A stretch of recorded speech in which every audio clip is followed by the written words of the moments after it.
কন্যাশ্রী যে প্রকল্পটা আমাদের মাননীয় মুখ্যমন্ত্রী শ্রীমতী মমতা বন্দ্যোপাধ্যায় মহাশয়ের মানে ইয়েতে অনুপ্রেরণায় এবং ওনার অবদান এখানে সাংঘাতিক, যে উনি এটা চালু করেছিলেন যে মোটোটা নিয়ে, সেই মোটোটা ওনার দিক থেকে যে মোটোটা নিয়ে উনি চালু করেছিলেন যে বাল্য বিবাহ রোধ, স্কুল ছুট, স্কুল থেকে অল্প বয়স্ক মেয়েরা চলে যাচ্ছে তাদেরকে টেনে আনো।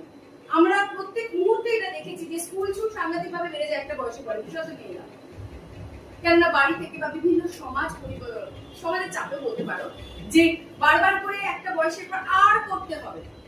এই জায়গাটায় আমরা আজও গিয়েও কিন্তু দাঁড়িয়ে আছি। সেই জায়গা থেকে আমাদের এবং পুরো সমাজকে বের করার জন্য কিন্তু এই প্রকল্পটা, এবং এটা কোথায় সম্ভবত 2016-তে হ্যাঁ 13-তে শুরু হয়েছিল।